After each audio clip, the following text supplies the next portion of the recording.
اوس رحمت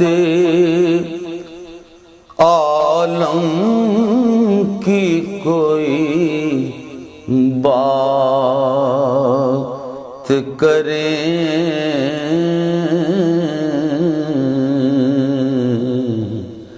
اوس رحمت عالم کی کوئی بات کریں،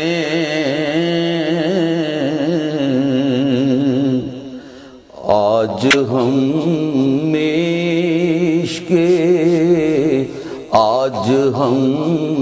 عشق نبی میں یہ بصرات کریں، آج ہم عشق نبی میں یہ بصرات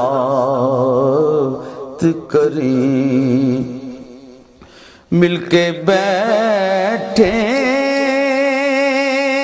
کریں آج نچھاور دل کو،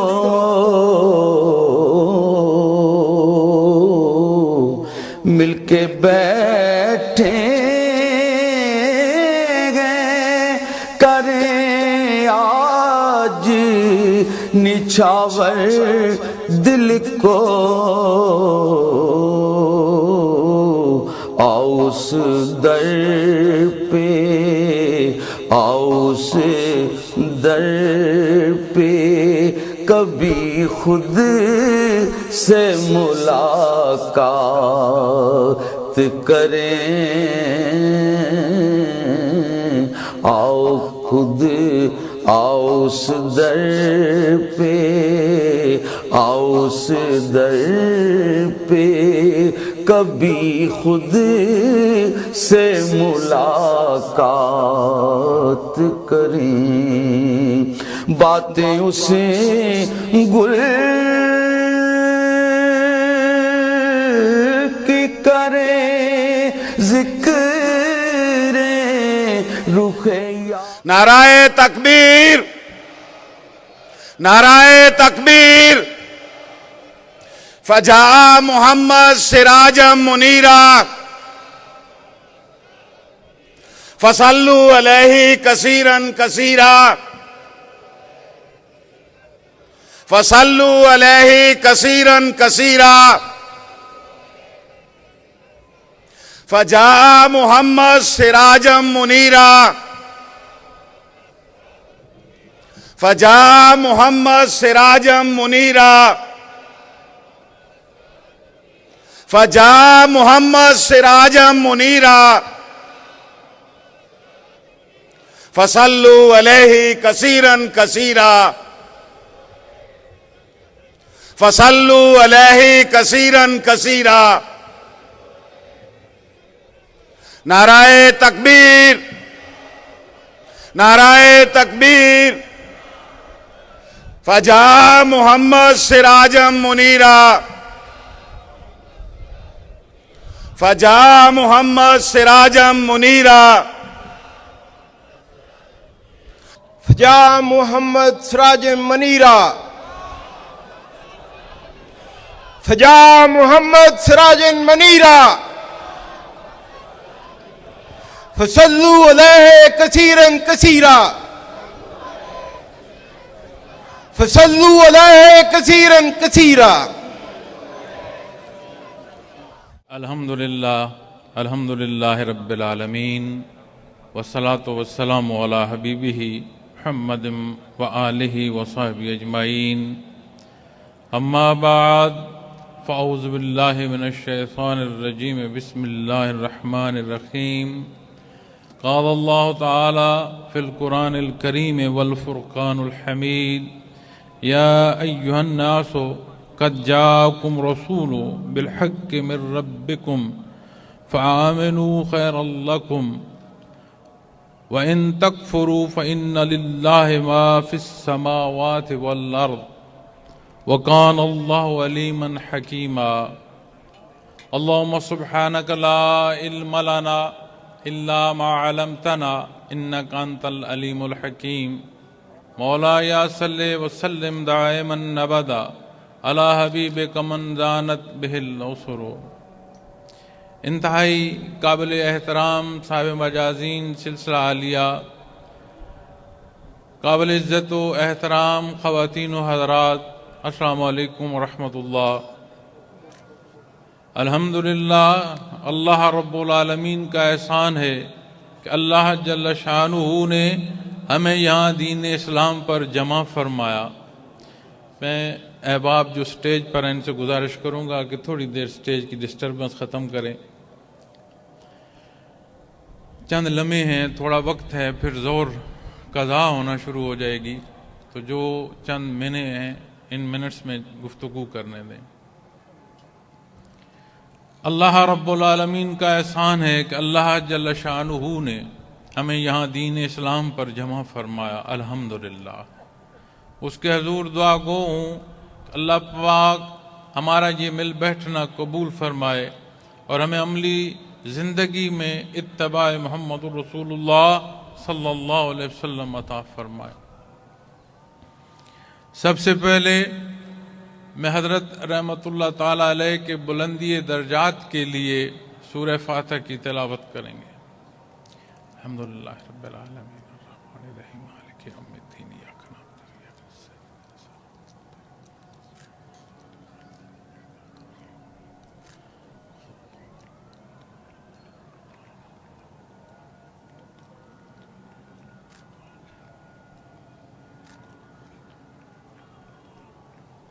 آمین اجمعین برحمتک.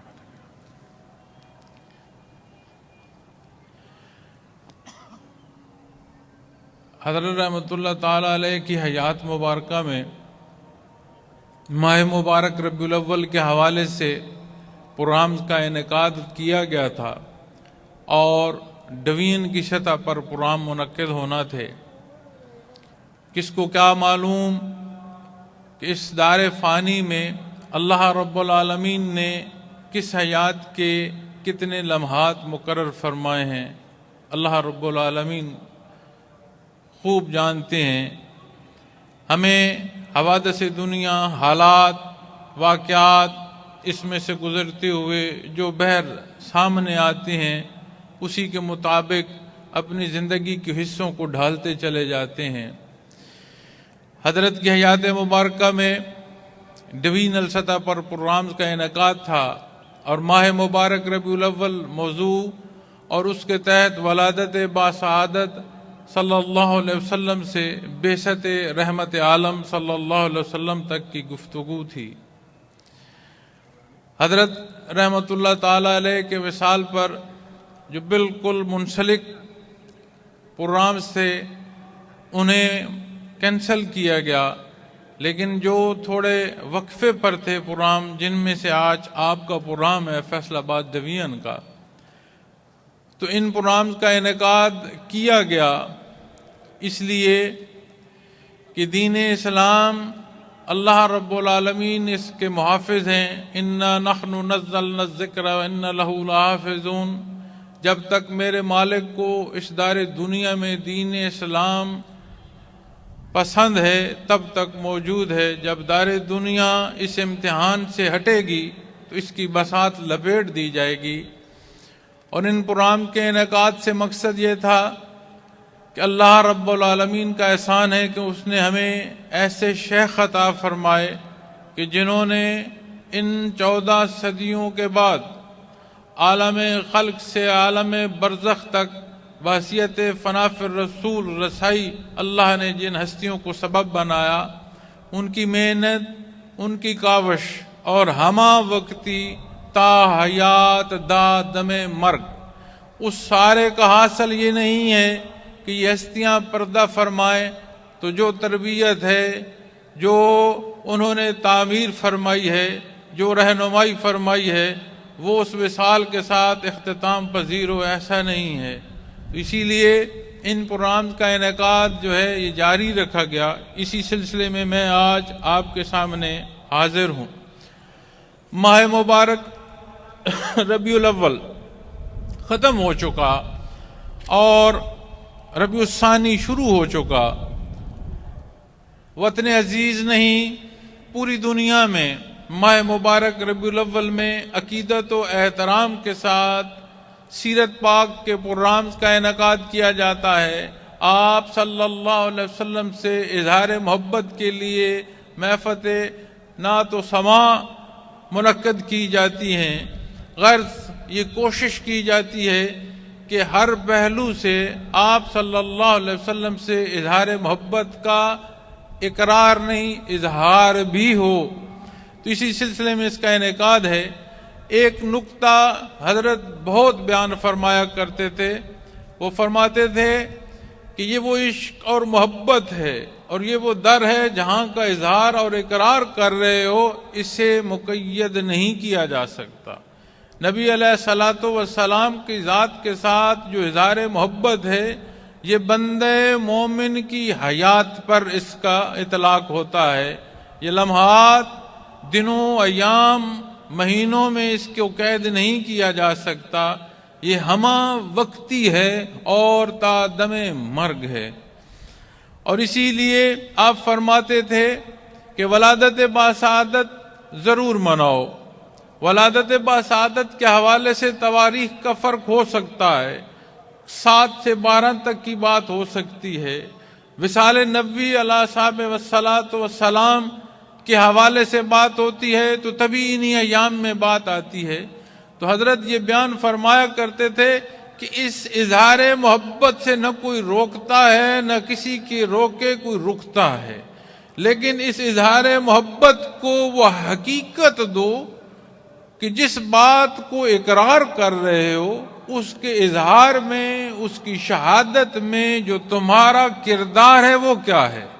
اور جب اس پہلو کو بعثت رحمت عالم صلی اللہ علیہ وسلم سے دیکھو گے تو پھر یہ تمہیں حیات کے ایک ایک پہلو سے آشنا ایسے کرے گا کہ جیسے یہ عشق و محبت تمہیں اللہ جل شانہ کی رضا کا جو رستہ ہے اس کا مسافر بناتا چلا جائے گا۔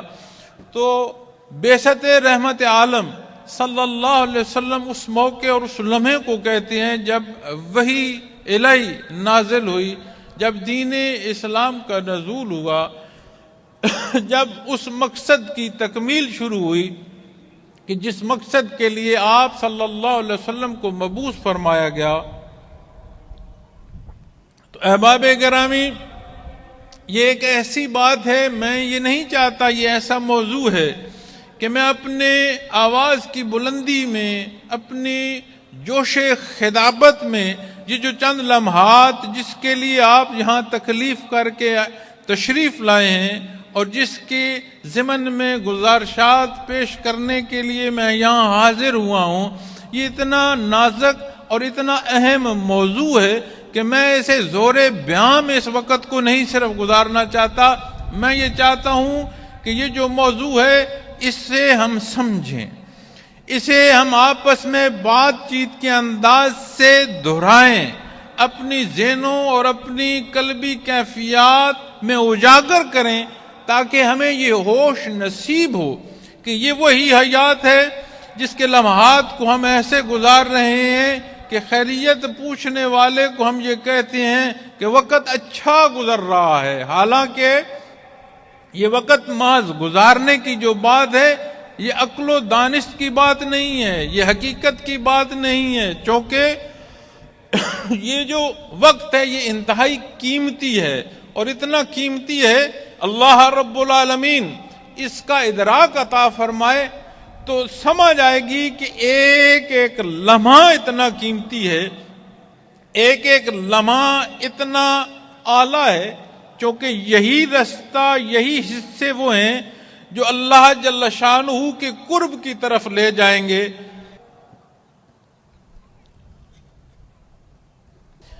تو اس لیے ان چیزوں کو، ان باتوں کو سمجھنا انتہائی ضروری ہے۔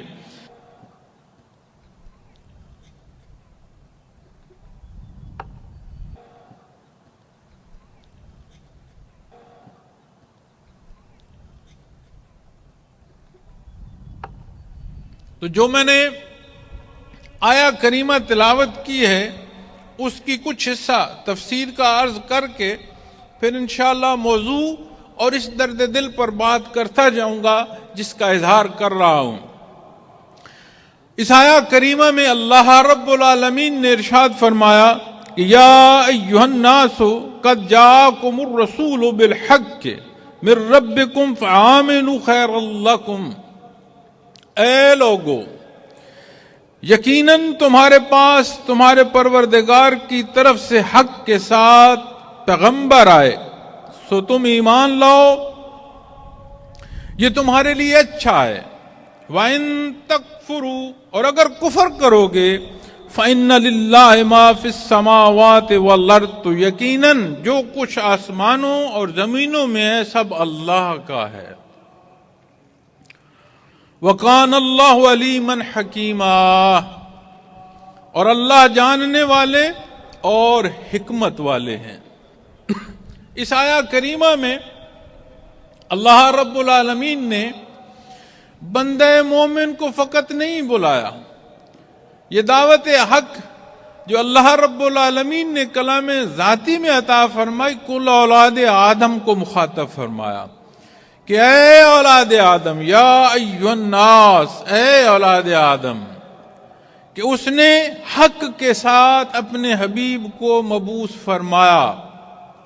یہاں اس بات اور اس نقطے کو سمجھ اور اس بات کی اہمیت کا سمجھنا ضروری ہے کہ یہ جو بشر ہے یہ عمومی تخلیق نہیں ہے، اسے اللہ رب العالمین نے احسن التقویم ارشاد فرمایا، اس میں عمومی جان نہیں ہے، اسے اللہ رب العالمین نے قل الروح من امر ربی سے جو نوازا ہے، پھر اس کی تخلیق کے جو پہلو ہیں اسے ایک کیفیت تفکر کی جو عطا فرمائی ہے اور ایک درجے کا جو قوت فیصلہ عطا فرمایا، یہ عمومی حصے نہیں ہیں، یہ وہ حصے ہیں جس کے لیے خالق نے تمام مخلوقات میں اس مخلوق کو اپنی عبادت کے لیے پسند فرمایا۔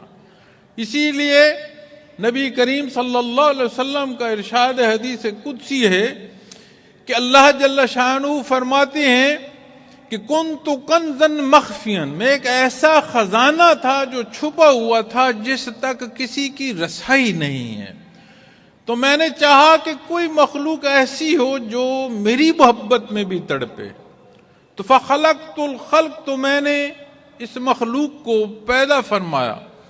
اب یہاں جو بات سمجھنے کی ہے کہ عمومی تخلیق نہیں ہے، جنوں انس دو مخلوق ایسی ہیں کہ جنہیں اللہ نے مکلف پیدا فرمایا، باقی جتنی مخلوق ہے قرآن و حدیث کی روشنی میں جب اس مخلوق کی حیات پر بات اور بحث آتی ہے تو اس میں علماء کرام بڑے وضاحت سے یہ بات بیان فرماتے ہیں کہ اللہ کا ذکر جاری رہنا اس مخلوق کی حیات کا سبب ہے۔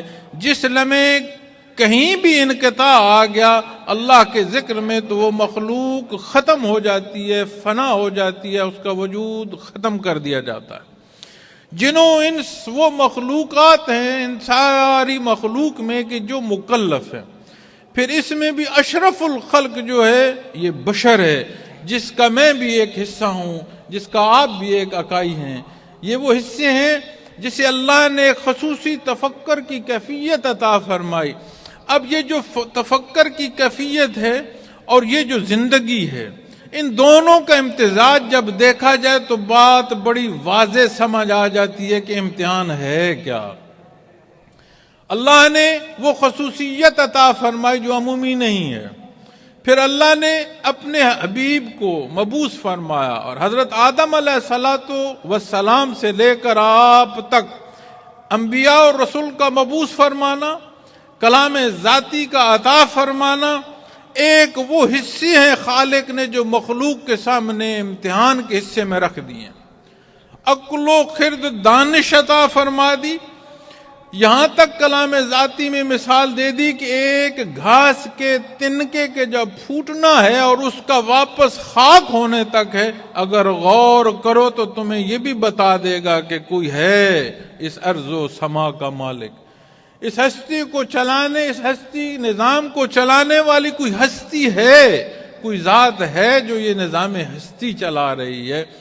تو اس سارے کے ساتھ انبیاء اور رسول کا مبعوث ہونا اور اس استعداد کا ہونا، یہی تو اس امتحان کا سبب ہے۔ احباب جب بات کرتے ہیں تو بعض یہ سوال کر رہے ہوتے ہیں کہ مجھے کوئی دعا دے دیں، مجھے کوئی طریقہ بتا دیں کہ جس طریقے سے میں اپنی نماز کی پابندی کر سکوں، جس طریقے سے جو تسبیحات میں نے طے کرنی ہیں یا کی ہیں ان کی تکمیل ہو سکے۔ تو میں اکثر ان سے پوچھتا ہوں، کبھی پانی پینے کے لیے تعویذ لیا اور دم کرایا، کبھی سونے کے لیے یہ ضرورت محسوس کی، کبھی کھانا نوش فرمانے کے لیے یہ ضرورت محسوس کی؟ نہیں، اس لیے کہ حیات انسانی کے لیے یہ ضروریات ہیں اور یہ سبب مجبوری ہے اس وجود کے لیے کہ جب تک اس کی حیات ہے، اس حیات کے اسباب میں یہ حصے خالق نے شامل فرما دیے۔ اب عبادات کی طرف جب آنا ہے تو ہر اٹھنے والے قدم کے لیے ایک مجاہدہ درکار ہے، ایک فیصلہ درکار ہے کہ میری چاہت کیا ہے، میں کیا سوچتا ہوں، میری پسند کیا ہے، لیکن ہر جگہ ہر پہلو میں میرے اللہ نے کیا پسند فرمایا، میرے نبی کریم صلی اللہ علیہ وسلم نے کیا رہنمائی فرمائی، تو سمجھ آتی ہے کہ یہ عمومی پہلو نہیں ہے۔ اسی لیے جب یہاں دعوت حق دی گئی ہے تو کل اولاد آدم کو مخاطب فرمایا گیا کہ یا ایھا الناس، تمام اولاد آدم کو مخاطب فرمایا گیا۔ اور ایک اور جگہ پر قرآن کریم میں آتا ہے کہ یا ایھا الناس اعبدوا ربکم الذی خلقکم والذین من قبلکم لعلکم تتقون، کہ تم اللہ کی عبادت اس لیے کرو کہ اس نے تمہیں پیدا فرمایا۔ اور وہاں بھی یا ایھا الناس ارشاد فرمایا، یا ایھا الذین آمنوا نہیں ارشاد فرمایا، کیونکہ یہ دعوت ہر حق ہر ایک کے لیے ہے۔ اور حضرت آدم علیہ السلام کی تمام اولاد کو مخاطب فرمایا، پھر قوت فیصلہ ہے۔ اور اگر پابند کر دیا جاتا، مجبور کر دیا جاتا تو پھر یہ امتحان نہ ہوتا، پھر اس اشرف الخلق کی تخلیق کا کوئی الگ پہلو نہ ہوتا۔ کتنی نوری مخلوق ہے جسے اللہ نے جب سے پیدا فرمایا ہے وہ رکوع میں کھڑی ہے، وہ سجود میں کھڑی ہے، جس کو جس تسبیح پر مقرر فرمایا، جب تک حکم ہے وہ پابند ہے اپنے اس حکم کے تحت۔ تو اس مخلوق کو جو اللہ رب العالمین نے خصوصیت عطا فرمائی وہ خود قوت فیصلے کا ہے۔ اور جب اس حق سے یہ خلق دور ہوتی ہے تو یہ خلق سمجھ بیٹھتی ہے کہ جو کچھ ہے یہ میرے اختیار میں ہے، لیکن ان حقائق کو جب دیکھا جائے تو سمجھ آتا ہے کہ کیا اختیار میں ہے۔ کیا کسی کو اپنی پیدائش پر اختیار ہے؟ کیا کسی کو اپنی موت پر اختیار ہے؟ کیا کسی کو شکل و صورت، رنگ و نسل پر اختیار؟ کس پر اختیار ہے؟ جب اس بات کو ڈھونڈنے نکلو گے اور اس کا حق جواب قرآن کریم سے تلاش کرو گے تو سمجھ آئے گی کہ اِنَّا هَدَيْنَاهُ السَّبِيلَ إِمَّا شَاكِرًا وَإِمَّا كَفُورًا، کہ راہ حق تمہیں عطا فرما دی۔ اور اس کی تکمیل کے لیے اپنے حبیب صلی اللہ علیہ وسلم کو مبعوث فرمایا، کلام ذاتی عطا فرمایا، استعداد تمہیں عطا فرمائی۔ تمہارے پاس جو حصے ہیں وہ یہ ہیں کہ تم کون سے رستے کا اپنے لیے تعین کرتے ہو، تمہاری نیت کیا ہے، تم اپنے لیے کس حصے کو پسند کرتے ہو۔ حاضرین محفل، یہ گھڑیاں رواں دواں ہیں، یہ شب و روز اسی طرح آ رہے ہیں، اسی طرح جا رہے ہیں، یہ لمحات اسی طرح گزر رہے ہیں، نہ رہے ہیں نہ رہے گا۔ جو ہمارے بعد آئیں گے وہ بھی اپنے حصے کا وقت مکمل فرمائیں گے۔ ضرورت اس امر کی ہے کہ یہ وہ ارشادات ہیں جو رب العالمین کی ہیں، جو تمام جہانوں کا مالک ہے، تمام جہانوں کا پروردگار ہے۔ تمام جہانوں کا خالق ہے اور ہر ایک نے اسی کے حضور جا کر پیش ہونا ہے۔ اس دعوت حق کو ہمیں تو اور صدق دل سے قبول کرنا ہے، چونکہ اس نے احسان فرمایا۔ ہم تو یا ایھا الناس سے بڑھ کر یا ایھا الذین آمنوا کو پہلو تک اس کی عطا ہمیں تو نصیب۔ اب جب یا ایھا الذین آمنوا کی بات آئے گی تو پھر سمجھ آ جائے گی، یہ وہ مالک جو ارشاد فرماتا ہے کہ تم جب فإن للہ ما فی السماوات والارض، تو یقیناً جو کچھ آسمانوں اور زمینوں میں ہے سب اللہ کا ہے۔ تو بندے مومن تو پہلے مان گیا کہ لا الہ کچھ ہے نہیں الا اللہ سوائے اللہ کے۔ اس سارے کے کس پہلو کو کس انداز میں سمجھنا ہے، کیسے اقرار کرنا ہے، کیسے اختیار کرنا ہے، کون سا در ہے جہاں سے یہ شناسائی نصیب ہوگی، محمد الرسول اللہ صلی اللہ علیہ وسلم۔ پھر آپ مجھے بتائیں کہ عشق مصطفیٰ کیا کسی ایک ماہ مبارک میں ہی اس کا اظہار کا اطلاق ہو سکتا ہے؟ کیا اس ایک ہفتے میں، کیا اس ایک دن میں، کیا ان ایک لمحات کے تعین کر کے اسے مقید کیا جا سکتا ہے؟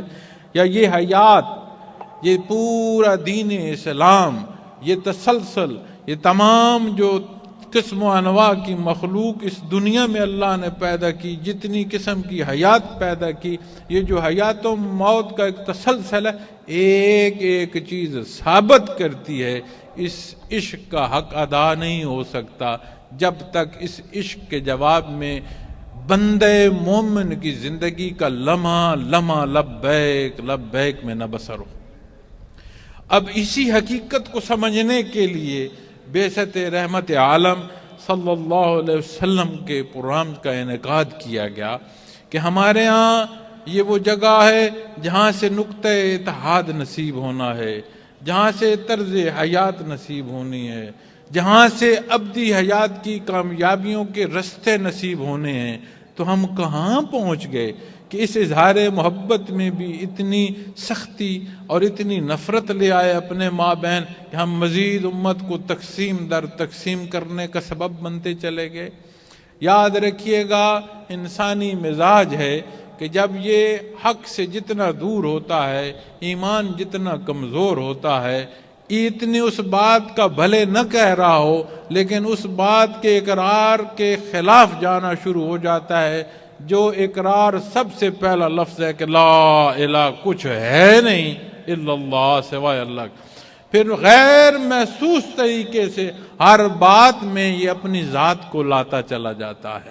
مجھے یہ پسند ہے، میں یہ چاہتا ہوں، میری پسند کے مطابق عمل ہو، مجھے جیسے میں ہوں ایسا اور کوئی ہے نہیں، جیسے میں چاہتا ہوں اس کے خلاف کس کی مرضی نہ ہو۔ اور جب دین کی طرف بات آتی ہے تو دین اسلام یہ تعلیم فرماتا ہے جو کچھ ہے اللہ کی ذات ہے۔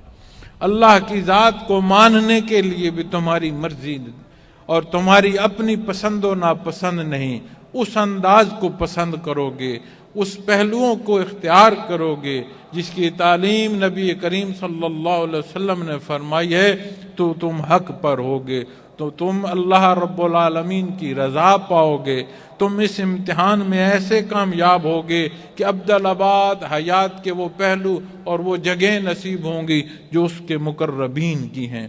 اور آج ہم جو یہاں جمع ہیں اسی درد کے ساتھ جمع ہیں، چونکہ اللہ جل شانہ اس اگلے آیت کے حصے میں فرماتے ہیں وَقَانَ اللَّهُ عَلِيمًا حَكِيمًا، ہر چیز کا مالک بھی ہے اور جاننے والا بھی ہے، حکمت والا بھی ہے۔ کوئی ایسا پہلو نہیں ہے، کوئی ایسی شے نہیں ہے جو اس کی دسترس سے باہر ہو، وہ تو خود خالق اور مالک ہے، یہ تو ساری مخلوق ہے جو خالق کی بنائی ہوئی ہے اور اس کے حضور دست بستہ ہے۔ تو اس بشر کو اس نے احسان فرمایا، نوازا اسے اپنے حبیب صلی اللہ علیہ وسلم کی بعثت سے، نوازا اسے اپنے کلام ذاتی سے۔ یہ اس کا احسان ہے کہ اس نے ہمیں پیدا فرمایا۔ میں نہ ہوتا، آپ نہ ہوتے تو اس کارگاہ حیات میں کیا کم پڑ جاتا۔ یہ تو اس کا کرم اور اس کا احسان ہے کہ ہم گناہگاروں کو، ہم کمزوروں کو اس نے پیدا فرما۔ یہ میرے مالک کا احسان ہے کہ اس نے ہمیں اپنی عبادت کے لیے پسند فرما۔ یہ اللہ رب العالمین کا احسان ہے کہ اس نے ہمیں امت محمد الرسول اللہ صلی اللہ علیہ وسلم کا فرد بنایا۔ تو ان پہلوؤں کا ادراک ہم کب کریں گے؟ جب سکرات الموت آئے گی۔ ان پہلوؤں کا ادراک ہم کب کریں گے؟ کہ جب پاؤں کی انگوٹھی سے ملک الموت موت کے لیے گرفت رکھے گا۔ تو وہ لمحات ہیں محترم خواتین و حضرات، جب سمندر کے پانی نے فرعون کو ڈبانا چاہا تو اس لمحے وہ بھی چیخ اٹھا کہ اے موسیٰ، میں تیرے خدا کو ایسا مانتا ہوں جیسے تو ماننے کو کہتا ہے۔ تو بندے مومن کی جو شان ہے، اس کی زندگی کا لمحہ لمحہ اللہ کی شان کو مانے۔ بندے مومن کو تو اللہ کا احسان ہے۔ علماء حق اس پر بحث فرماتے ہیں، وہ فرماتے ہیں کہ دین اسلام یہ بیان فرماتا ہے، یہ سمجھاتا ہے کہ جو تکفیر کے پہلو میں رہے گا، جو کفر کے پہلو میں رہے گا، جو انکار کے پہلو میں رہے گا، جو اللہ جل شانہ کے مقابل رہے گا، اسے موت جب وارد ہو رہی ہوگی، جب سکرات الموت ہوگی اور وہ لمحات ہوں گے جو انتہائی نازک بھی ہیں اور ہم میں سے ہر ایک پر آنے بھی ہیں، اس وقت پھر اس سے توبہ کی گنجائش نصیب نہیں ہوگی، اسے توبہ کی توفیق ہی نصیب نہیں ہوگی۔ قرآن کریم میں ملک الموت اور اس فرد جسے موت واقع ہو رہی ہے اس کے مابین گفتگو بھی ملتی ہے، سوال و جواب بھی ملتے ہیں۔ تو سمجھ آتی ہے کہ وہ کافر جو ایمان نہیں لائے گا، اس لمحے فرشتے اس سے بھی گفتگو کر رہے ہوں گے، اس سے پوچھ رہے ہوں گے فی ما کنتم، تم اس جہان میں کیا کرتے رہے ہو۔ وہ سوال و جواب بتاتے ہیں کہ روح قبض ہونے سے پہلے جب یہ باتیں ہوں گی تو اس سے سمجھ آتی ہے کہ پھر توفیق توبہ کی ختم کر دی جائے گی۔ اور بندے مومن کے لیے تو یہ بھی ہے کہ جب وہ لمحات موت کی آئیں، اس لمحے بھی جو صدقے دل سے توبہ کرے، اللہ رب العالمین اس کی بھی توبہ قبول فرمائیں گے۔ وہ تو اللہ کریم ہے، رحیم ہے۔ کمی بیشی اور کوئی نقص جو آتا ہے وہ ہماری اپنی ابتدا نیت سے ہوتی ہے۔ ہمارے کردار ہمیں اس حق سے دور کرتے ہیں، ہمارے اپنی سوچیں اور ہمارے اپنے عمل ایسے ہوتے ہیں کہ جب ہمارے لیے مسائل پیدا ہوتے ہیں تو ہم ہر ایک کو گلہ کر رہے ہوتے ہیں، لیکن ان اصولوں کو نہیں دیکھتے کہ نبی کریم صلی اللہ علیہ وسلم نے ارشاد فرمایا کہ اعمالکم او کما قال محمد رسول اللہ صلی اللہ علیہ وسلم، کہ جیسے تمہارے اعمال ہوں گے ویسے تمہارے حکمران ہوں گے۔ اب یہ ارشاد عالی تو انتہائی مختصر ہے، لیکن جب اس کی تشریح کرو گے تو اس میں میرا اور آپ کا کردار بھی آ جائے گا، ہماری زندگی کا ایک ایک پہلو بھی آ جائے گا، وہ انداز حکمرانی بھی آ جائیں گے جنہیں ہم آج سارے بھگت رہے ہیں، جن میں سے آج سارے ہم گزر رہے ہیں، وہ حالات جن حالات کو آج ہم دیکھ رہے ہیں۔ عجیب نکتہ بیان فرما رہے تھے ایک دفعہ عمومی گفتگو میں حضرت، وہ فرماتے ہیں کہ دیہاتی لوگ ہیں، دیہاتوں میں بچیاں ساتھ کام کرتی ہیں، گھاس لینے کے لیے جنگل بھی جایا کرتی ہیں۔ وہ فرماتے ہیں ایسا وقت آ گیا کہ شہروں میں لوگ بستے ہیں اور جنگلوں میں جانور ہوتے ہیں۔ آج ایسا وقت آ گیا کہ وہ جو دیہات کے رہنے والے ہیں وہ اپنی بچی کو جنگل میں بھیجنا تو محفوظ سمجھتے ہیں، لیکن آبادیوں اور شہروں میں بھیجنا انہیں غیر محفوظ لگتا ہے۔ تو کیا یہ وقت میں نے اور آپ نے نہیں سوچنا کہ وہ کیا حالات ہیں کہ جہاں جنگلی درندے جو ہیں ان کا خوف کم ہے اور اس اشرف المخلوق کا خوف زائد ہو گیا، جہاں اس کی آبادیاں ہیں، جہاں ان کی رہن سہن ہے، وہاں خوف آ گیا، وہاں عدم تحفظ کی کیفیت آ گئی، اور جہاں جانور ہیں ان کی نسبت وہاں امن زیادہ آ رہا۔ ان چیزوں کو اگر ہم غور کریں گے تو سمجھ آئے گا کہ نبی کریم صلی اللہ علیہ وسلم نے جو ارشاد فرمایا وہ حق ہے۔ فقط ایک میری ذات نہیں ہوگی، فقط ایک حکمران کی ذات نہیں ہوگی، میرے کردار کا ہر پہلو ہوتا چلا جائے گا۔ قوت نافذہ والوں کے ہر عمل جسے وہ نفاذ میں لا رہے ہیں اس میں خرابیاں آتی چلی جائیں گی، اور عمومی طور پر معاشرے ایسے تشکیل ہوں گے کہ لوگ جنگلوں میں اپنے آپ کو محفوظ محسوس کریں گے اور آبادیوں میں غیر محفوظ ہوں گے۔ کیا یہ آج حالات ہمارے سامنے ہے نہیں؟ اور کیا عشق مصطفیٰ کو اختیار کیا جائے، کیا اتباع محمد الرسول اللہ صلی اللہ علیہ وسلم کو اپنی زندگی کو اس میں ڈھال دیا جائے تو کیا نتائج ایسے حالات مرتب کرتے ہیں؟ ایسا نہیں ہوتا۔ آپ غور کریں، مدینہ النبی انتہائی چھوٹی آبادی ہے، اور ہم میں سے کثیر خواتین و حضرات کو اللہ نے موقع عطا فرمایا کہ اکثر تو حج پر تشریف لے گئے، نہیں تو بے شمار ہمارے مائیں بہنیں بھائی ایسے ہیں کہ انہیں عمرے کی سعادت نصیب ہوئی۔ آپ غور کیجئے گا کہ جتنی وسعت آج مسجد نبوی کی ہے اس ساری وسعت کے اندر مدینہ النبی کی آبادی آ جاتی ہے۔ اتنی مختصر آبادی تھی۔ وہ کیا اصول تھے، وہ کیا ضوابط تھے جو اتنی مختصر آبادی سے شروع ہوئے اور وہ معلوم دنیا کے 3 حصوں پر نافذ رہے۔ یہ تاریخ شاید ہے، یہ تاریخ بتاتی ہے، لیکن ہم گرتے گرتے اس حد کو پہنچ گئے کہ ہماری تاریخ بھی جو لکھ رہے ہیں وہ بھی وہ ہیں جو ہم میں سے نہیں ہیں، اور ہماری تاریخ جو بیان کر رہے ہیں اور ہمیں جو تاریخی واقعات سنائے جا رہے ہیں، ہمارے بچوں کو جو پڑھائے جا رہے ہیں، ان تمام حصوں کا امت مسلمہ کی تاریخ سے تو تعلق نہیں ہے۔ جانے کس رنگ و نسل کی بات ہے، جانے کن دلیریوں کی بات ہے۔ ہمارے تو بچے ناآشنا ہیں، وہ تو جانتے ہی نہیں کہ کیسی کیسی ہستیاں پیدا ہوئیں، کیسے کیسے لوگ پیدا ہوئے۔ آپ اپنے دیکھ لیں کہ شام کو جب بیان ہو رہے ہوتے ہیں کہ کس کا یوم پیدائش منایا جا رہا ہے، اس کی زندگی کے واقعات اور حالات کیا ہیں، کہ اس نے اس میں جو ہے گانا بجانا یا جو ساز ہے اس میں اس کی کتنی تعمیر ہے ہمیں معلوم ہی نہیں، کہ جس وطن عزیز میں ہم رہتے ہیں اس کی بنیاد میں کتنے لوگوں کا خون لگا، کتنی ماؤں بہنوں اور بیٹیوں کی زندگیاں اور عزتیں لگیں، وہ کیسے لوگ تھے جنہوں نے قربانیاں دیں، پورا پورا گھر خاندان قربان ہو گیا، ایک ایک بندہ بچ کر آیا، لیکن وہ بھی یہی صدا بلند کرتا رہا، پاکستان کا مطلب کیا، لا الہ الا اللہ۔ تو جب ہم عشق مصطفیٰ حقیقی سے دور ہوں گے تو ہمارے کردار ایسے ہوں گے کہ ہمیں کھلے بھی پڑ رہے ہوں گے، ہمیں جوتے بھی پڑ رہے ہوں گے، ہم پھر بھی اسی کے در پر بیٹھے ہوں گے جہاں سے ہمیں جوتے لگ رہے ہوں گے۔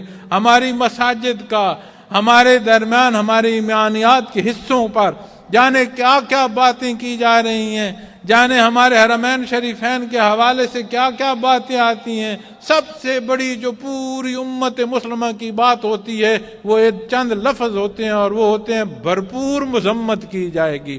آج پوری دنیا میں ایسی جگہ کوئی نہیں رہی کہ جہاں کا کسی کو یہ خوف ہو کہ اگر نبی کریم صلی اللہ علیہ وسلم کی ذات اقدس کے حوالے سے کوئی بات ہوگی، دین اسلام کے حوالے سے کوئی بات ہوگی تو کوئی برد مومن ایسے ہیں جو کھڑے ہو کر جواب دے سکیں گے۔ کیا وجہ ہے، کیا سبب ہے؟ غور فرمائیں، یہی زندگی کے جو ایام ہم بسر کر رہے ہیں یہ انداز سبب ہیں، یہ دین سے دوری سبب ہے، یہ عقل و خرد کا ڈالنا سبب ہے، اور یہ انا کا لانا سبب ہے۔ ہم نے قوم کو، ہم نے امت کو جگہ جگہ تقسیم کر دیا ہے، ایک ایک ٹولوں میں لے گئے ہیں۔ کیا یہی درس عشق مصطفیٰ کا، کیا یہی بعثت محمد الرسول اللہ صلی اللہ علیہ وسلم کے سبق ہیں؟ کیا معاشروں کی ایسی تقسیم ہوتی ہے کہ سیاستدان اپنا سوچے گا، علماء کرام اپنا سوچیں گے، میڈیا کے حضرات اپنا سوچیں گے، دکاندار اپنا سوچے گا، خریدار اپنا سوچے گا، ٹھیکیدار اپنا سوچے گا؟ ایک معاشرے میں ایک جگہ بسنے والے جتنے لوگ ہیں ہر ایک بندہ اپنے حصے کی الگ سوچ رہا ہے، تو ہم تو معاشرے کے ایک ایک حصے کو تقسیم سے تقسیم در کرتے چلے جا رہے ہیں۔ کون آئے گا جو ہمیں ان حالات سے نکالے گا؟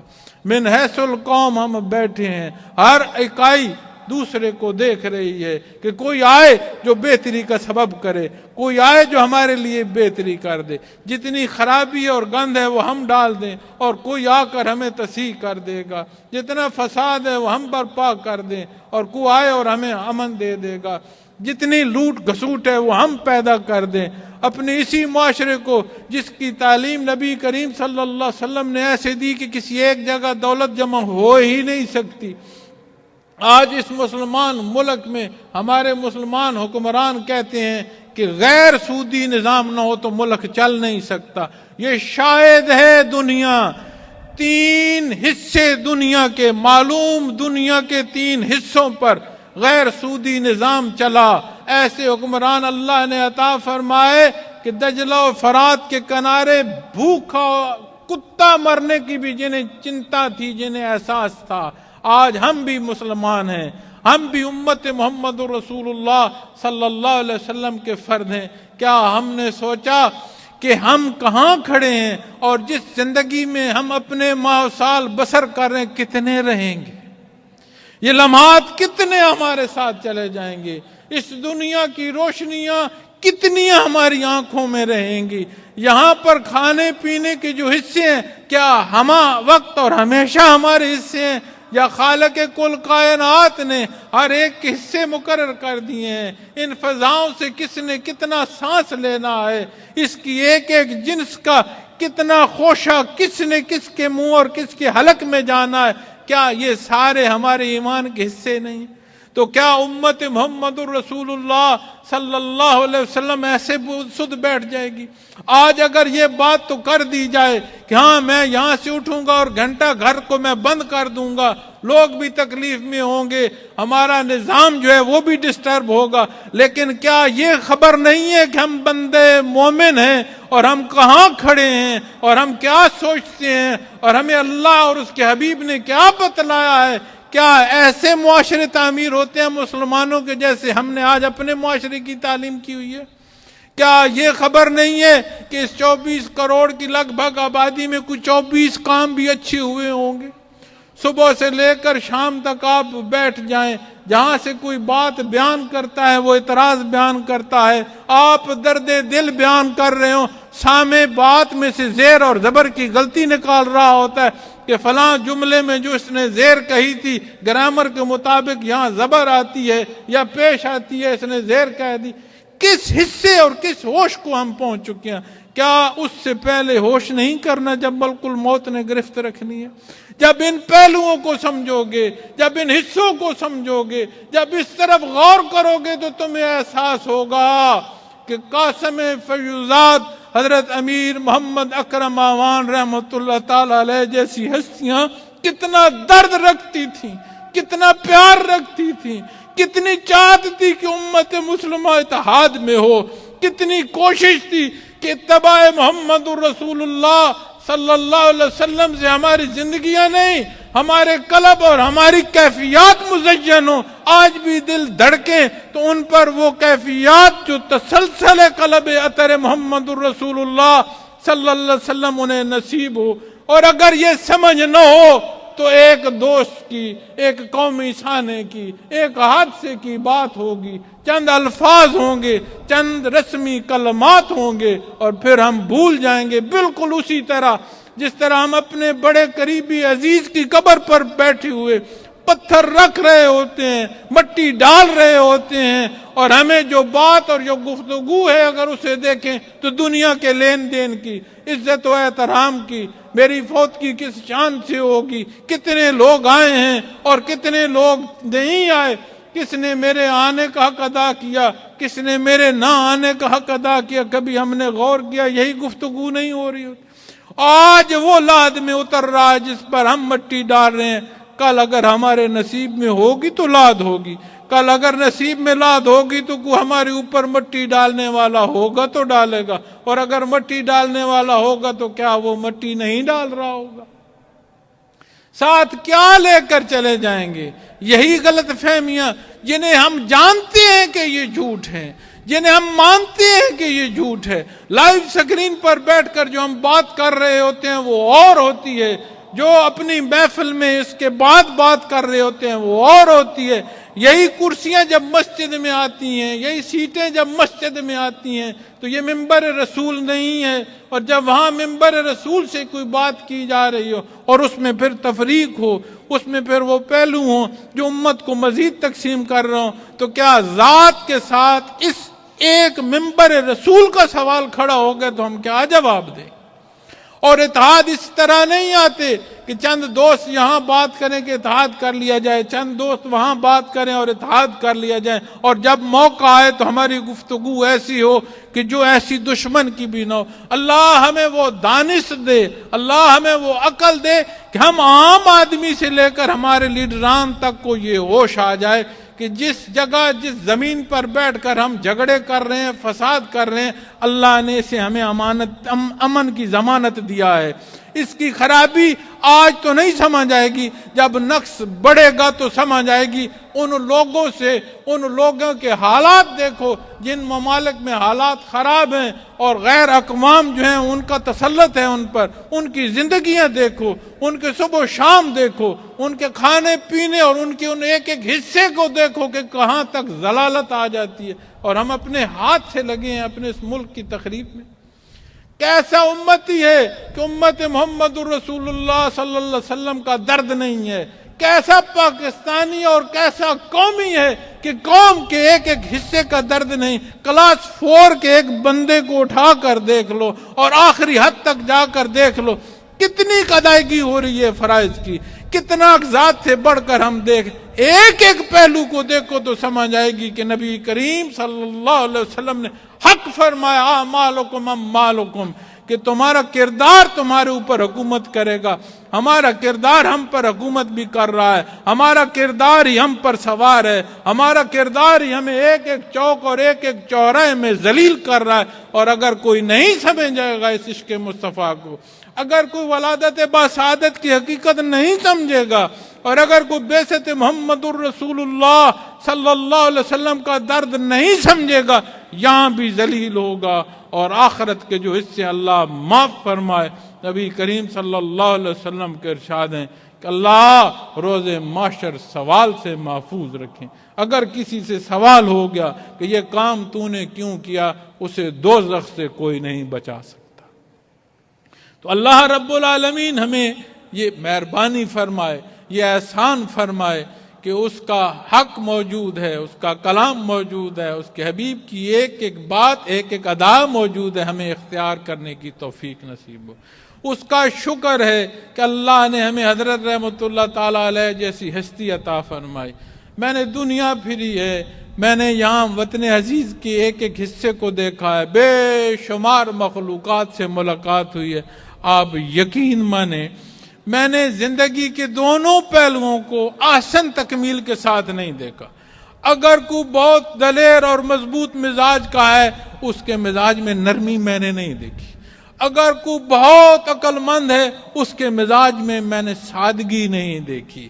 اگر کوئی بہت پڑھا لکھا ہے تو اس کو عمومی آدمی میں بیٹھ کر گپ شپ کرتے ہوئے میں نے نہیں دیکھا. اگر کوئی بہت پڑھی لکھی بات کرتا ہے تو ان پڑھ کی سمجھ میں اس کی بات آتی میں نے نہیں دیکھی.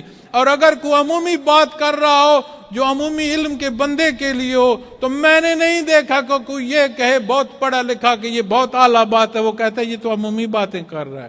میں نے نہیں دیکھا کہ ایک وقت میں کوئی زمیندار بھی ہے، ایک وقت میں کوئی کاروباری بھی ہے. میں نے نہیں دیکھا کہ دوستوں کے ساتھ دوستی کی حیثیت سے کوئی کھڑا ہے، اور جہاں دشمنی کی اور سختی کی بات ہے وہاں اس حصے سے کھڑا ہے. میں نے اپنی زندگی میں اس طرح کے امتزاج لوگوں میں نہیں دیکھے. لوگ ہوں گے اور اعلیٰ ہوں گے. میں نے جو دیکھا، میں نے جو محسوس کیا، اللہ نے جو مجھے شیخ عطا فرمایا، ایسا بندہ میں نے اپنی حیات میں نہیں دیکھا. اور میں نہیں سمجھتا کہ میری حیات میں کوئی اس طرح کا ثانی میں دیکھ سکوں. میں یہ سمجھتا ہوں کہ میری زندگی کا خوبصورت ترین پہلو جو ہے وہ گزر چکا. میں یہ سمجھتا ہوں کہ میری زندگی کا دوسرا پہلو ہے کہ جس پہلو میں اللہ رب العالمین سے ہمہ وقت دعا گو ہوں، یا اللہ تو نے پہلا حصہ اعلیٰ عطا فرمایا، اپنی ایسی برگزیدہ ہستی عطا فرمائی. تو نے کرم فرمایا دست بستہ اس کے قدموں میں بیٹھنے کی توفیق عطا فرمائے۔ یہ جو دوسرا حصہ ہے بار الہ، ان احکامات کی تکمیل میں قبول فرمانا جو مجھے میرے شیخ نے دیے ہیں، اور میرے شیخ نے وہی حکم دیے ہیں بار الہ جو قرآن کریم کے تحت ہیں۔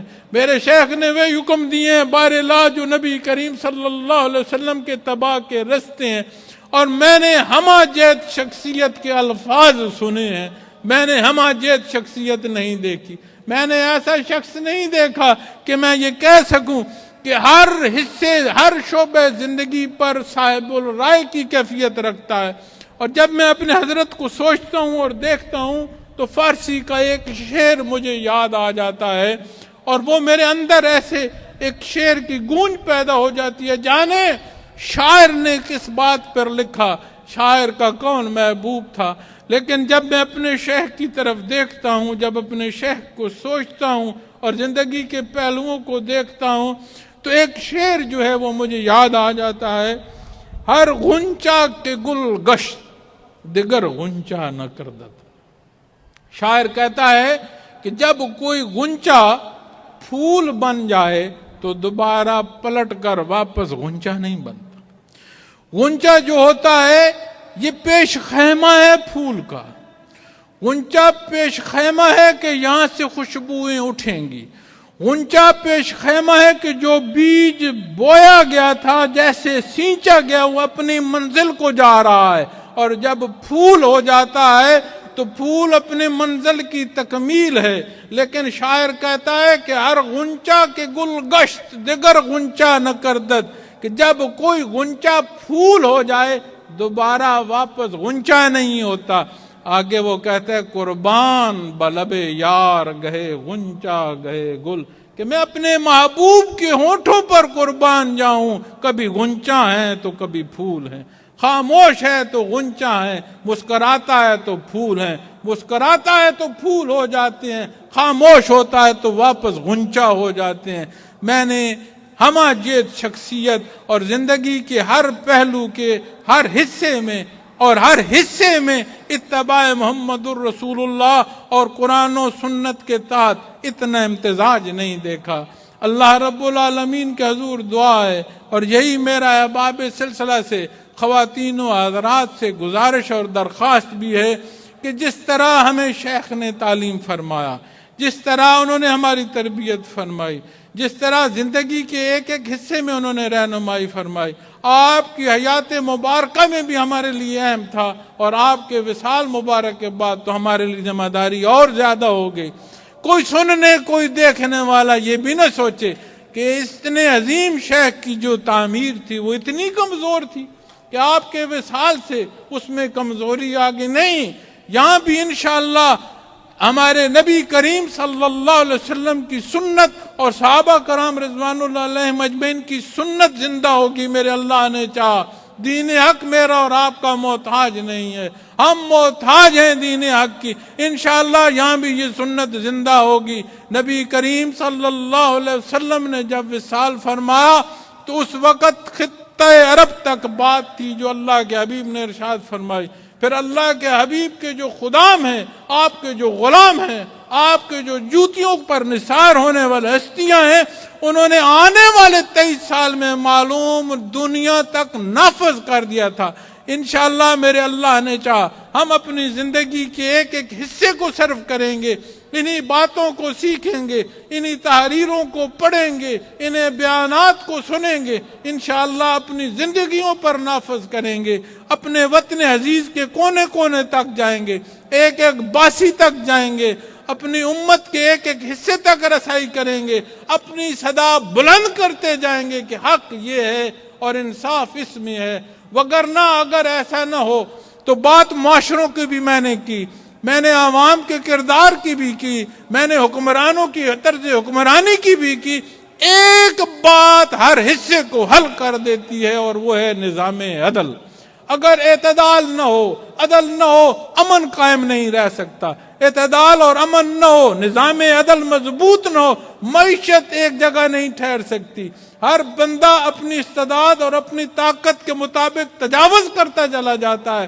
طاقت ور کو اپنے حصے پر روکنا، کمزور کو حق دینا، ہر ایک کو اس حصے تک رکھنا جہاں تک اس کی ذمہ داری ہے یا جہاں تک اس کے حقوق ہیں۔ حقوق و فرائض کا تعین یہ تب تک ممکن نہیں ہوتا کہ جب تک نظام عدل نہ ہو۔ آج بات کی جاتی ہے کہ کیسے عدل قائم ہو، کیسے حالات درست ہوں۔ ایک فکر عرض کرتا ہوں، نظام عدل کو بہتر کرو۔ یہ قربانیاں جو ہمارے جوانوں نے دی ہیں، یہ قربانیاں جو ہمارے ماؤں بہنوں اور بیٹیوں اور عوام نے دی ہیں، یہ قربانیاں جو ہمارے اداروں نے دی ہیں، یہ رائے گاہ نہیں جائیں گی۔ کرپشن کی بات کرتے ہو، یہ کرپشن آج تو ہٹا لوگے، جو آئے گا اسے روکنے کا کیا سبب ہوگا؟ کردار کی بات کرتے ہو تو حدود و قیود کا تعین کہاں سے ہوگا؟ نظام عدل کو بہتر کیا جائے، ہر ایک اپنے حصے تک آ کر رک جائے گا، نہ کسی کا تجاوز رہے گا اور نہ کسی کی کمی رہے گی۔ اور اگر ایسا نہیں ہوگا تو یہی بہم دست و گریباں رہیں گے۔ اللہ رب العالمین ہمیں یہ توفیق عطا فرمائے کہ یہ سمجھو، اور ہم اس کی تعمیر میں مزید تخریب کا سبب نہ بن جائیں، چونکہ آگ کو آگ سے نہیں بجھایا جاتا، آگ کو پانی دینے کی ضرورت ہوتی ہے۔ آج اگر کرداروں کی خرابی ہے، قوانین کی خلاف ورزی ہے، رویوں میں بے لحاظی ہے، تو اس کی مثال ہم نے دینی ہے کہ امت محمد الرسول اللہ صلی اللہ علیہ وسلم کا فرد جب بولے گا اتفاق ہوگا، اتحاد ہوگا، دوسرے کی بہتری سوچے گا۔ اس پاکستانی قوم کا فرد چاہے وہ جہاں جس حیثیت میں ہے، وہ اپنی قوم کی تعمیر میں اپنے کردار کا حصہ ڈالے گا، اور یقین مانے بندے مومن کا جو درس ہے وہ فرض کی ادائیگی ہے۔ بندے مومن کا درس نہیں ہے کہ حقوق کی جنگ لڑو، بندے مومن کے ذمے ہے کہ اپنے فرض ادا کرو۔ اگر نہیں ہوتا، بہتری نہیں آئے، ہمیں اس سے غرض نہیں، ہمیں غرض ہے تعمیل حکم سے، ہمیں غرض ہے یہ جو چند گھڑیاں ہماری زندگی کی ہیں یہ اتباع محمد الرسول اللہ صلی اللہ علیہ وسلم میں بسر ہو جائیں۔ اور حضرت رحمت اللہ تعالی علیہ کا شعر ہے کہ اپنے حصے کا تو کر جاؤ فقیر، اپنے حصے کا تو کر جاؤ فقیر، تم نہ آؤ گے جہاں میں بار بار، تم نہ آؤ گے جہاں میں بار بار۔ تو یہ لمحات قیمتی ہیں، انہیں اس ادراک کے ساتھ بسر فرمائے۔ اور جب میں ان تمام سوچوں کی بات کرتا ہوں، جب میں تمام حالات کی بات کرتا ہوں، تو میں یہاں یہ نکتہ آپ کو عرض کر دوں کہ جب اس ساری بات کو میں دہراؤں گا تو میں اس پورے مجمع میں خواتین و حضرات سے کسی سے بھی سوال کر دوں، کون ہے جو یہ نہیں جانتا جتنی باتیں میں نے کی ہیں؟ بہت بڑی کو بات کہے گا تو وہ یہ کہے گا ہاں آپ نے ہمیں یاد کرا دیا حالات کا۔ یہ کوئی نہیں کہہ سکتا کہ حق کیا ہے اور نہ حق کیا میں نہیں جانتا۔ تو کیا سبب ہے کہ جب یہ جانتے ہیں اور مانتے ہیں اختیار کیوں نہیں کرتے؟ اس لیے کہ ہمیں یقین کا وہ درجہ حاصل نہیں۔ اللہ نے احسان فرمایا، ہمیں تکفیر سے اور کفر سے تو محفوظ فرمایا، آمنو نصیب فرمایا، اب ضرورت عامل الصالحات کی ہے۔ تو بات سمجھ آئے گی کہ سلاسل تصوف ہیں کیا، یہ اللہ اللہ جو کراتے ہیں یہ کیوں کراتے ہیں۔ یقین مانے یہ اللہ اللہ کی جو کیفیات ہیں، آپ اور میں جو روبرو ہیں اس میں غلطی لگ سکتی ہے۔ آپ کے درمیان بیٹھے ہوئے لوگوں میں میں شاید کسی کو پہچان پاؤں، شاید دھوکہ کھا جاؤں کہ یہ فلاں دوست بیٹھا ہے، اور وہ جب جا کر دیکھوں کو اور ہو۔ آپ اس سٹیج پر بیٹھے ہوئے لوگوں کو دیکھیں، آپ دھوکہ کھا جائیں، اس کے باوجود ہمیں ایک دوسرے کے روبرو ہونے کا احساس ہے۔ آپ خاموش بات سن رہے ہیں، آپ موجود ہیں، اس محفل کے انعقاد کے سبب ہے کہ میں آپ سے اپنی عرضیں پیش کر رہا ہوں، اپنی گزارشات پیش کر رہا ہوں۔ کیوں؟ یہ روبرو ہونے کا ایک سبب ہے۔ جب کوئی جھوٹ بولے، جب کوئی حرام کھائے، جب اپنی بات سے تجاوز کرے، اس کا ایمان کہاں ہے کہ وَنَحْنُ أَقْرَبُ إِلَيْهِ مِنْ حَبْلِ الْوَرِيدِ؟ اس کا ایمان کہاں ہے جب لوگوں کے دروں پر کوئی سجدہ کرتا ہے کہ وَهُوَ مَعَاكُمْ أَيْنَمَا كُنْتُمْ؟ یہ ایمان کے حصے نہیں ہے۔ اللہ شاہ رگ سے قریب نہیں ہے، جہاں ہو تمہارا اللہ وہاں تمہارے ساتھ نہیں ہے۔ اللہ جل شانہ کا جاننا، اس کا روبرو کرنا، اس کا احساس ہمارے لیے کمزور ہو گیا، اور وہ آنکھیں جو ہمیں بارہا دھوکہ دیتی ہیں ان کے روبرو ہونے کا احساس مضبوط ہو گیا، تو سمجھ آئے گی کہ کیفیات محمد الرسول اللہ صلی اللہ علیہ وسلم کتنی قیمتی ہیں۔ انہیں اختیار فرمائیں، یہ آپ کے شب و روز یہی ہوں گے، دین حق کا ایک ایک حصہ یہی ہے، لیکن جو اس پر ایمان کا یقین نصیب ہوگا وہ حیات بدل دے گا، وہ نیت کو خالص کر دے گا، وہ کردار کو اتباع محمد رسول اللہ صلی اللہ علیہ وسلم میں ڈھال دے گا۔ اور اگر ایسا نہیں ہوگا تو ایسے ہی معاشرے ہوں گے جن میں آج زندگی بسر کر رہے ہیں، اور یہاں نہیں رکیں گے، یہ حالات اور خراب ہوتے جائیں گے۔ ضرورت اس امر کی ہے کہ یہ ادراک حاصل کریں، ضرورت اس امر کی ہے کہ ایسی ہستیوں تک رسائی حاصل کی جائے جہاں سے کیفیات محمد رسول اللہ صلی اللہ علیہ وسلم حاصل ہو۔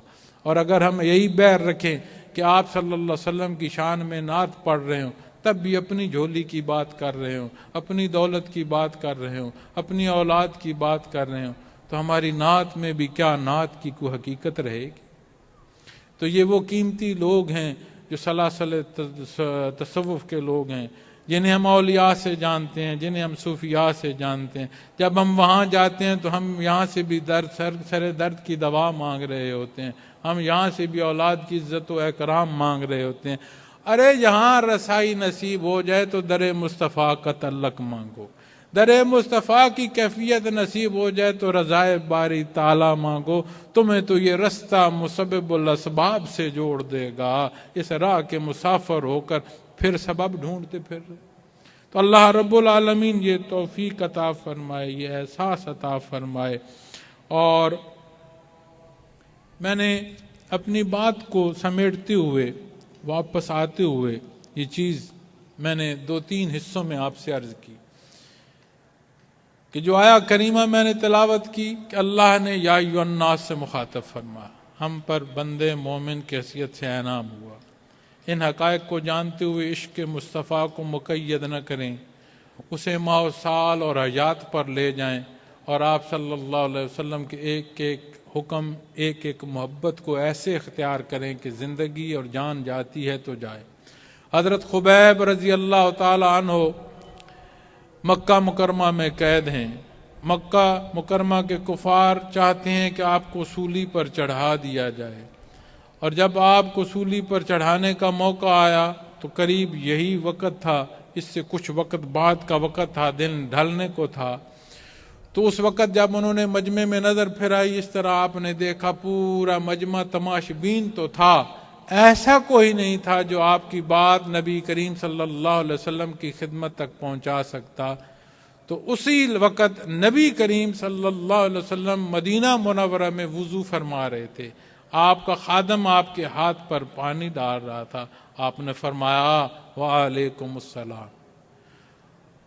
اس خادم نے عرض کی کہ یا رسول اللہ صلی اللہ علیہ وسلم، میں نے نہیں سنا کسی نے سلام عرض کیا تو مجھے سمجھ نہیں آئی۔ آپ نے جو جواب ارشاد فرمایا کس زمن میں فرمایا؟ آپ صلی اللہ علیہ وسلم نے فرمایا یہ ہوا خبیب کا سلام لائی ہے۔ خبیب کو، حضرت خبیب رضی اللہ تعالیٰ عنہ کو سولی چڑھایا جا رہا تھا۔ آپ نے جب دیکھا گرد و پیش کوئی نہیں ہے، نہ آپ نے ہوا کو سلام دیا کہ میرے نبی کریم صلی اللہ علیہ وسلم کو میرا سلام دے۔ آپ صلی اللہ علیہ وسلم کی محبت تو ایسی ہے کہ یہ دنیا کے معمولات نہیں، اللہ کی مخلوق عزت و حیا اور احترام کرنا شروع کر دیتی ہے۔ آپ کو نہیں یاد کہ مدینۃ النبی میں زلزلہ آیا، حضرت عمر فاروق نے درہ زمین پر مار کر پوچھا تو کیوں تھراتی ہے؟ کیا تیرے اوپر بے انصافی ہو رہی ہے؟ تیرے اوپر عدل قائم نہیں؟ اس سے لے کر آج تک دوبارہ پھر زلزلہ نہیں آیا۔ لیکن ضرورت اس امر کی ہے، ان طور اور طریقوں کی ہے جس کی تعلیم آپ صلی اللہ علیہ وسلم نے فرمائی کہ ہم اختیار کریں۔ میرے عزیزو، یہ وہ سچ ہے، یہ وہ درد ہے جو بیان ہو رہا ہے، آج مجھ جیسا کمزور اور گناہگار کر رہا ہے۔ آنے والے وقت میں مجھ سے اور اچھے لوگ بیان کر رہے ہوں گے، میں کمزور اور خطا کار ہوں، لیکن یہ حق یاد رکھیے گا، نہ وہ وقت رہا ہے نہ یہ وقت رہے گا، نہ کوئی رہا ہے نہ ہم رہیں گے۔ یہ وقت مقررہ ہے، یہ منزل مقصود نہیں ہے، جہاں ہم ٹھہر گئے ہیں یہ مسافر خانہ ہے، اپنے اپنے حصے کا وقت پورا کر کے ہم میں سے ہر ایک نے چلا جانا ہے۔ کامیاب وہی جائے گا جو اتباع محمد رسول اللہ صلی اللہ علیہ وسلم پر زندگی بسر کرے گا، کامیاب وہی جائے گا جو عشق مصطفیٰ میں زندگی کو ڈھال دے گا، وگرنہ چلے جائیں گے۔ تو آخری حصے میں نے حضرت کا ایک کلام، اور عجیب بات ہے فراق کی بات سنتے ہیں، حضرت نے جب یہ کلام لکھا تو اپنے شیخ کے فراق میں لکھا، اپنے شیخ کی محبت میں لکھا، اور آج جب میں اس کلام کو پڑھتا ہوں تو سمجھ آتی ہے کہ شیخ نے اپنی شیخ کے کس درد میں یہ باتیں لکھی تھی۔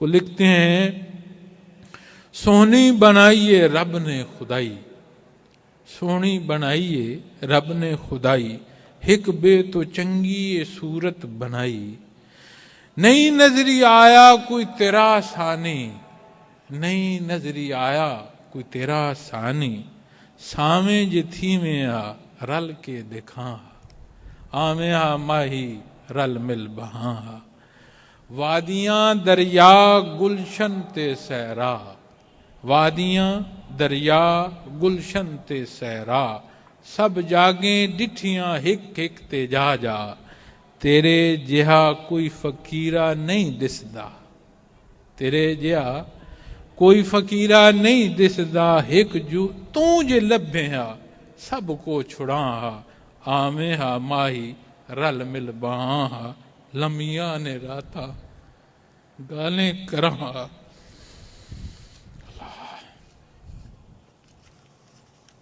تو میں اسی حضرت کے کلام کے ساتھ یہ عرض کروں گا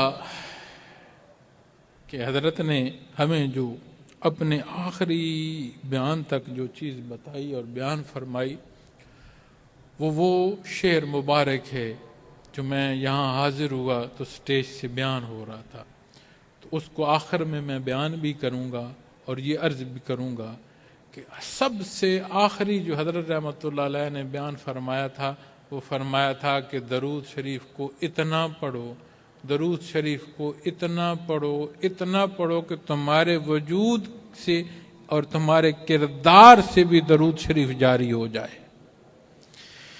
تو میں حضرت کے کلام کے بعد چونکہ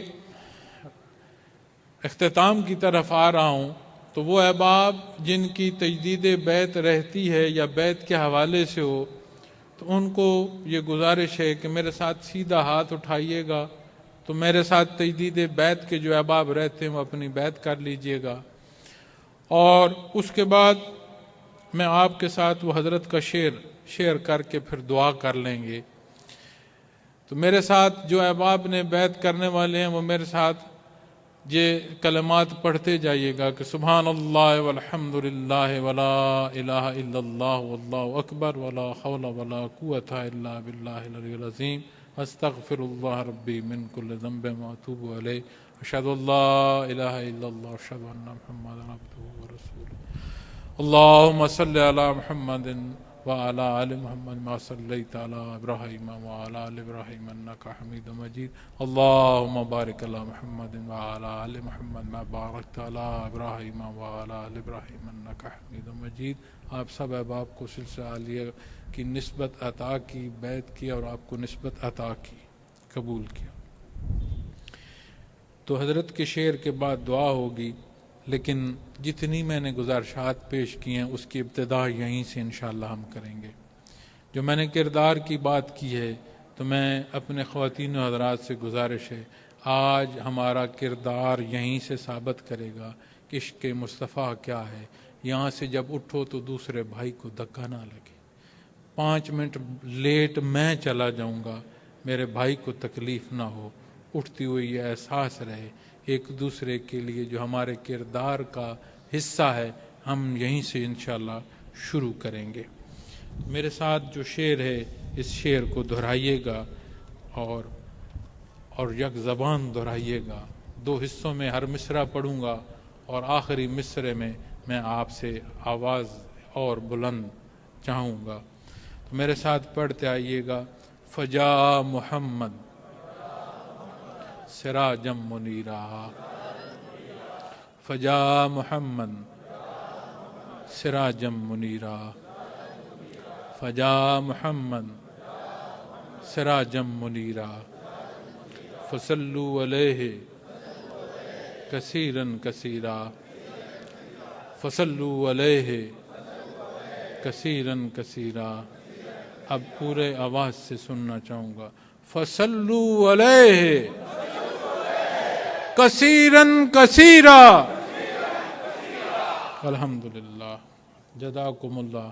الحمدللہ الحمدللہ رب العالمین والصلاة والسلام علی حبیبہ محمد وآلہ وصحبہ اجمعین. ربنا لا تزغ قلوبنا بعد اذ ہدیتنا وہب لنا من لدنک رحمۃ انک انت الوہاب. یا اللہ ہم گناہ گار ہیں، ہمارے حال پر رحم فرما. یا اللہ ہم نے یہ محفل تیری اور تیرے حبیب کی محبت میں منعقد کی ہے. یا اللہ اسے قبول فرما لے.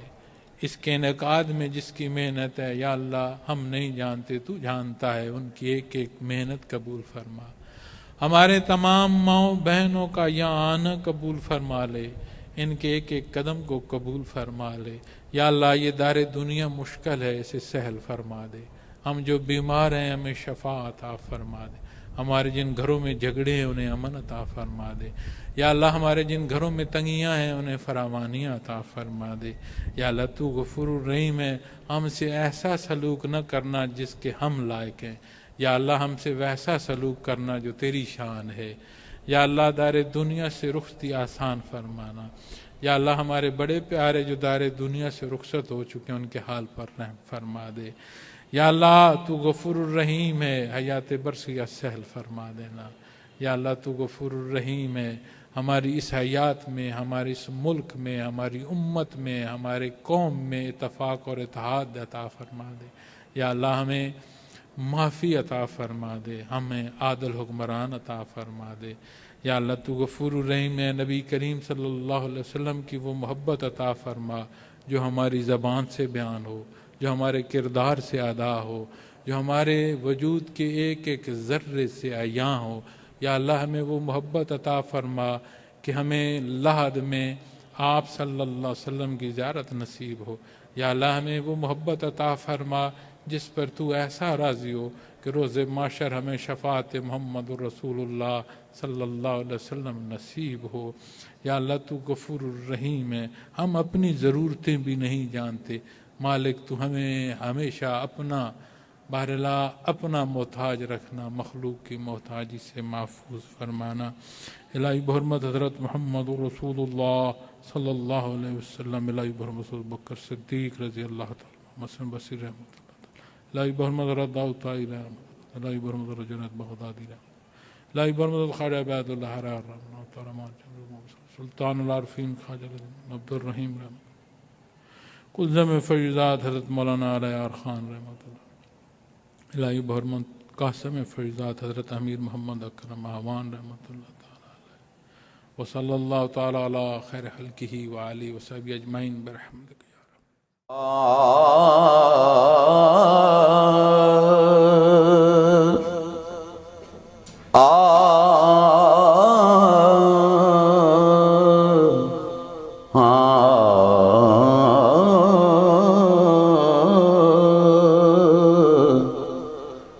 اوس رحمت